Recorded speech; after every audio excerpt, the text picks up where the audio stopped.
Good morning, or depending when you're watching this, good afternoon, good evening, or good night. My name is Ross, and as always told, out of Voice Radio. So today, we're going to be taking a look at the most expensive Pokemon cards. But that is such a weird and huge question, we're going to narrow it down just a little bit.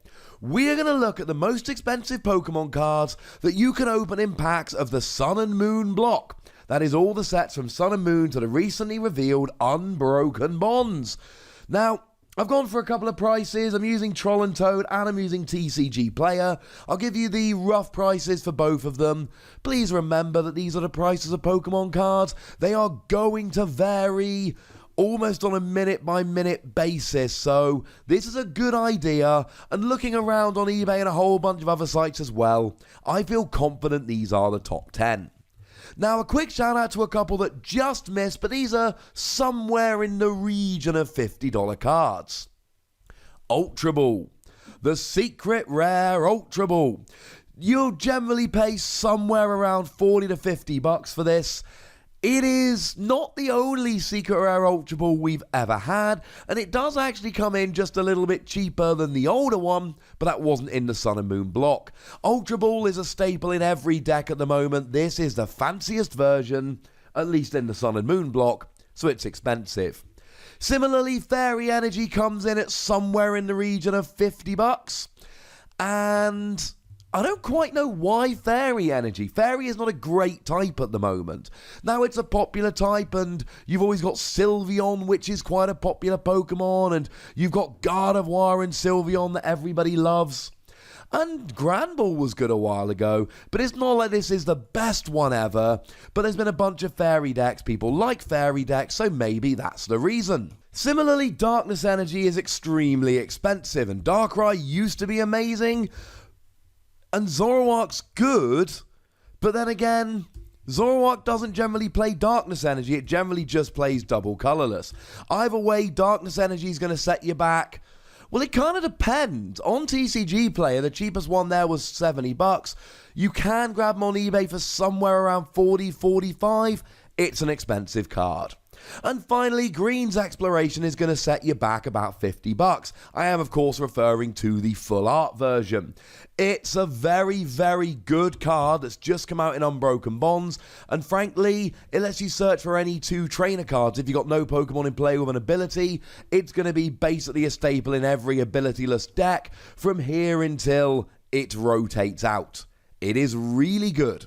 Although we do need to mention that cards from Unbroken Bonds are going to have a little bit of a bias in this list, purely because people tend to kind of overvalue cards when they first come out a little bit. So Unbroken Bonds cards might be slightly overvalued, but there's always going to be a little bit of bias whenever I do this list. I'm sure I'll do it again in a few months.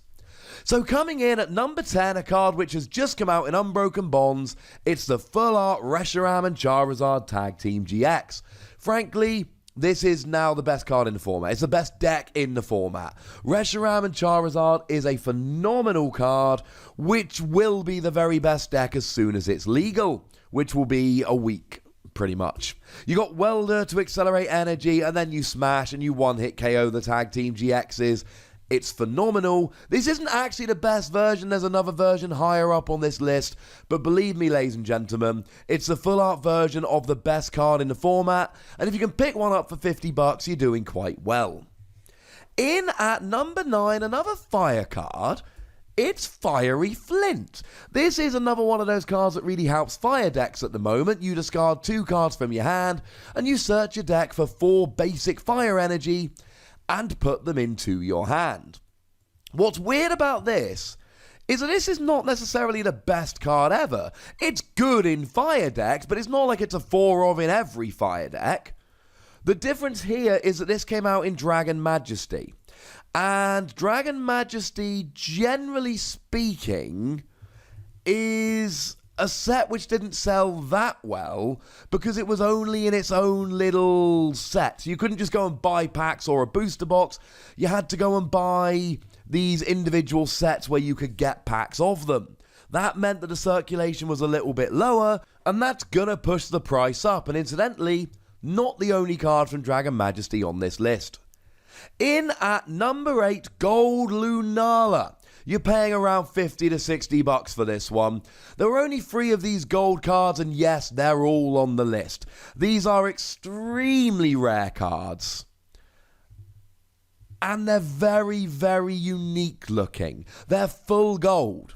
And honestly, the look of it is part of the reason why they end up being so expensive. People really like these, but also they're incredibly rare. Lunara is the cheapest of them because it's not a terribly playable card. It's got a fun ability that moves energy around and all of that. It's never seen a huge amount of success, but all of these gold cards are very expensive, and that's how Lunara gets onto the list. In at number 7, we've got the secret rare Fire Energy. And this is in no way, shape or form the slightest bit of a surprise. I'm not 100% sure why Darkness and Fairy Energy is so expensive, especially when Lightning didn't make the list and Pikachu and Zekrom's been the best deck for a little while, and Zapdos has been the second best deck for exactly as long. Yeah, that's a little bit weird to me. But Fire decks are amazing right now. I've mentioned Reshiram and Charizard, I've mentioned Welder, I've mentioned Fiery Flint, I could also tell you about Fire Crystal. Fire is the best type right now, and maybe this is just people trying to get in ahead, blinging out their decks, ready for when Fire is amazing, but either way, if you can pick up a copy of this for 60 bucks, you're doing quite well. Given that Fire decks want to play somewhere around 10 to 12 of these, if you're going to completely bling this out, ladies and gentlemen, it is not going to be cheap. In at number 6, we've got Full Art Lily, but very importantly, it's the one from Ultra Prism, which is going to set you back 60 to 70 bucks. Now, there is another Full Art Lily from Sun and Mon, and I'm going to be honest with you, it's nowhere near as expensive. It's also nowhere near as pretty a card, and I don't really have a better explanation. They are both exactly as good as each other. They are both exactly as legal for exactly as long. The only difference is the artwork, and this has significantly better artwork than the other one. It helps that Lily is one of the 2 very best draw cards in the game. There's another one, it's on the list, we'll get there in a second. But frankly, ladies and gentlemen, it's a phenomenal card that sees play in almost every deck, and this is the prettiest, bestest version of it. Lets you draw till you've got 6 cards in hand, or 8 if it's your first turn. It's a great card, and this is the best version. Speaking of great draw cards, in at number 5, Cynthia, which comes in at around 70 bucks. Yeah, it's the Full Art Cynthia. And Cynthia is the other amazing draw card. What you do is you shuffle your hand into your deck, you draw 6 cards. And frankly, this is even better than Lily. Because you see, Lily lets you draw until you've got 6 or indeed 8 cards in hand, but Cynthia is always usable. Now there's a possibility you've got cards in your hand you don't want to get rid of and shuffle them back into your deck. But Lily you can't always draw, Cynthia you can. Either way, it is a staple in essentially every deck, and it's the best version of it. In at number 4, we've got Gold Soul Galileo. And you could be paying up to like $75, $80 for this one. It's just like the Gold Lunara. It's just as rare, it's just as cool looking, but Soul Galileo is a little bit more playable. Hasn't set the format on fire, but it's got an ability which lets you switch your active, and it's got an attack which does a lot of damage, and it's got a GX attack that accelerates energy. It's seen more play and success than Lunara, while being just as sought after in terms of collectability, so it's higher. But not as high as number 3, Alterna Crow. I couldn't find a version of this for 75 bucks, and I looked at a bunch of different websites. You see, Alterna Crow is legitimately great as a card. It's played with Malamar, and it's not one of the top 3 decks in the format, but it is in that tier right below. You do huge damage just as long as you've got a bunch of Psychic Energy on, and Malamar gets the Psychic Energy on there. It is a great card, it is genuinely playable, and it's going to survive the rotation, which is more than we can say about the other 2 cards we just looked at, the gold ones. Yeah, this is a phenomenal card. But there is a huge jump from here to numbers 1 and 2. And ladies and gentlemen, it's the Charizard tax. In at number 2, Charizard GX, the Rainbow Rare from Burning Shadows. Honestly, you're doing alright if you can find this for $200. I had a look at a whole bunch of eBay listings, and there were some for under $200. They were active auctions. They were still going. This, if I gave you my best estimate of value, this is somewhere around a $200 card. More than double any other card on this list, almost 3 times as much. It's Charizard, and it really is as simple as that. Charizard has been sought after since the base set Charizard came out, and base set Charizard was no rarer than any other holo in that set, just no one was trading it. And it's the same thing here. It's no more rare than any other Rainbow Rare. It is exactly as rare as every other Rainbow Rare in Burning Shadows and basically every other set, but it's Charizard, which means more people want it, fewer people are trading it, and it's got the mystique of, oh, it's Charizard, which makes the value go up. And it's not going down anytime soon. If you've got one in good condition, get it graded. But it's still not number 1. Number 1...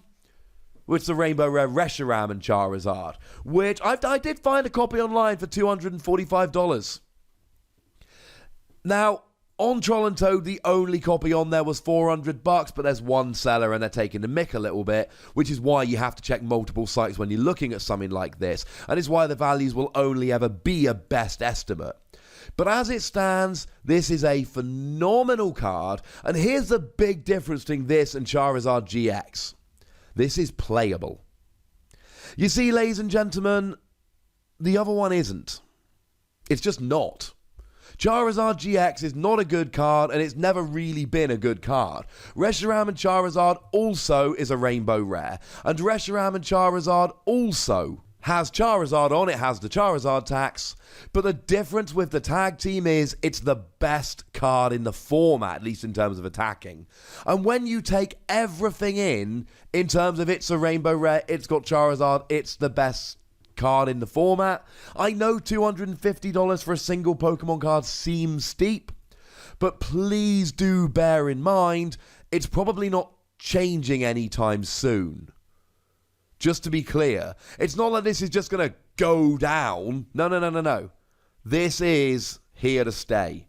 For as long as this is good and has Charizard printed on it, this will probably remain the most expensive card. And I don't see anything in the Sun and Moon block beating it.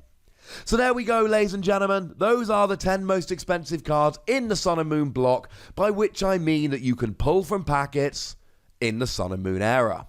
But I would like to know what you think about these. Which of these cards have you got? Which of these cards do you want? Which is your favourite? Go nuts in the comment section, ladies and gentlemen, but please do remember to be nice. And then make sure you like this video, subscribe to this channel, follow me on Twitter at TheWassy, and Twitch for some live action at twitch.tv/PTCGRadio.